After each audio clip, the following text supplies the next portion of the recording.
पढ़ने लिखने वाले जितने बच्चे बैठे हैं, छोटे छोटे बच्चे, बालक बालिकाएं, ध्यान से सुनो। याददाश्त की दिक्कत है, याद होने में समस्या है, हमारी कथा सुनो। अरे मतलब अभी सुनो, पूरी नहीं। ऐसा नहीं है कि कथा सुनने से याददाश्त बढ़ेगी, अभी सुनो, उपाय बता रहे आप। आहा, सुबह 4 बजे से 6 के बीच में जागो, भ्रामरी प्राणायाम करो, सूर्य भगवान को प्रतिदिन अर्घ्य दीजिएगा। कैसा भी बालक का दिमाग एकदम बेकार हो, उस बेटा बेटी को याद होने लगेगा। और माता पिताओं से भी निवेदन है, तुम्हारे जितने बच्चे हैं वो प्रातः काल जगे तो तुम भी कपना पकड़ा ले, पी ले। ना ना ना, बच्चे जागे तो पहले तो कहो श्री राम जय राम, बेटा सीताराम। तब तुम्हारा बालक कहे मम्मी सीताराम, पिताजी सीताराम, दादाजी सीताराम। हाथ जोड़कर प्रातः काल बच्चे को, बेटी को, बेटा को ये आदत डलवा दीजिए, आपका बच्चा पूरी जिंदगी नहीं बिगड़ेगा। तो हमारे सनातन में नियम है सोने का, जागने का। अच्छा, जागने का ठीक, खाने का नियम है। हाँ, यहां तो खाने का भी नियम। तुम ही रामचरितमानस, तुम ही निवेदित भोजन करही,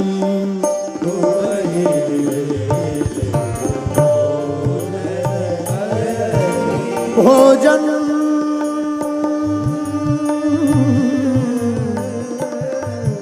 करही,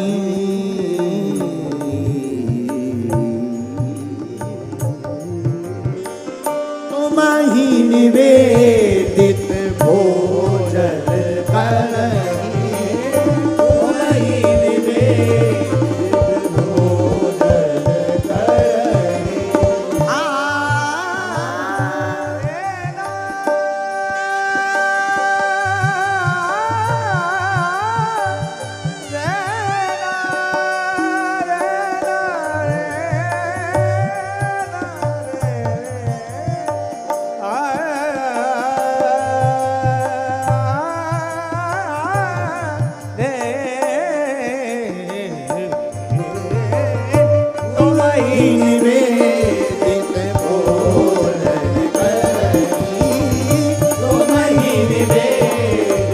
भोजन करही।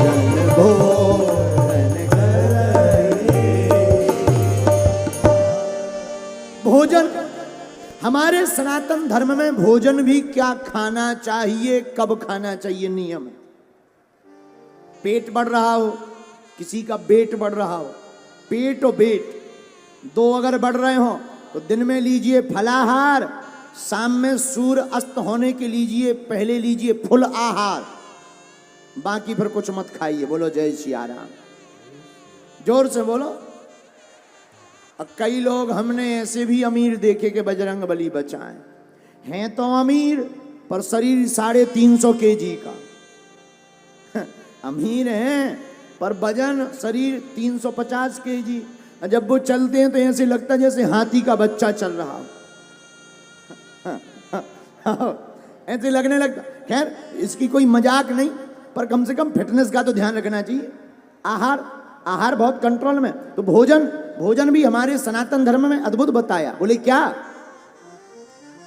भोजन कब और कैसे करना चाहिए? तो सुनो, भोजन कैसे करना चाहिए।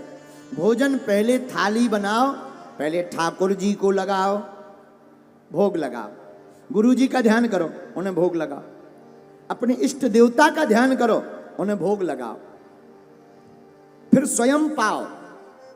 भगवान को लगाए हुए भोजन की, प्रसाद की थाली को पाना फिर भोजन नहीं होता, भगवान का प्रसाद बन जाता है। देखो कितना बढ़िया उपाय, प्रसाद बन जाता। और जो प्रसाद पाता है, तो प्रसाद का अर्थ क्या है? प्रसाद में 3 अक्षर है। कितने अक्षर? प्रा सा दा। प्रा माने प्रत्यक्ष, सा माने साक्षात, दामाने दर्शन परमात्मा के साक्षात दर्शन का अनुभव होना ही प्रसाद है? इसलिए भोजन अपने ठाकुर जी को लगा करके पाओ। बोलो जय सिया। जिनकी शादी नहीं भाई, वो सुनो, अभी जो जो बदलना हो, देश बदलना, राष्ट्र बदलना, हिंदू राष्ट्र बनाना, जो जो बनाना हो, शादी के बाद तुम टीवी का चैनल नहीं बदल पाओगे।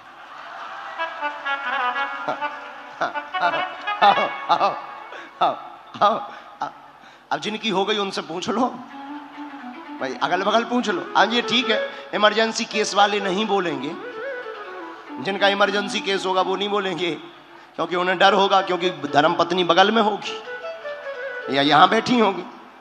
बोले कौन, घर जाके रोटी किसे मिलेगी वरना। तो लेकिन युवाओं से कहना है, युवा का उल्टा क्या होता है? युवा का उल्टा होता है वायु। और कितनी अच्छी बात, युवा का उल्टा है वायु। और वायु मतलब पवन, और हमारे हनुमान जी भी पवन पुत्र है। युवा का मतलब वायु, उल्टा युवा का उल्टा वायु मतलब पवन, और पवन हमारे पवन पुत्र अंजनी पुत्र पवन सुत नामा, हमारे हनुमान जी भी पवन पुत्र हैं। तो अब भारत के पागलों जितने युवा हैं, अपने मस्तक पर तिलक लगाओ, अपने बाहर राम नाम का झंडा गाड़ो और भारत को हिंदू राष्ट्र बनवाओ।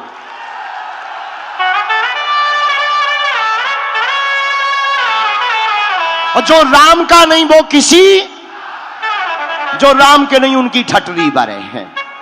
एक बात और, बेंगलोर में जितने यहां बैठे हैं, तुम केवल शपथ खाकर यहां से जाओ कि हम प्रतिदिन तिलक लगाएंगे। जिस दिन यहां 50,000 20,000 तो होंगे ही बाहर भीतर मिलाकर, इतने लोग जितने हैं, आप लोग ही बेंगलुरु में मस्तक पर तिलक लगाकर रोडों पर, सड़कों पर, दुकानों पर, महलों में, मॉलों में, आप अपने ऑफिस में, टेम्पू पर, टैक्सी पर, रेल पर, गाड़ी पर जाकर निकलो, निश्चित रूप से तुमको देखकर भारत हिंदू राष्ट्र का उदय होगा।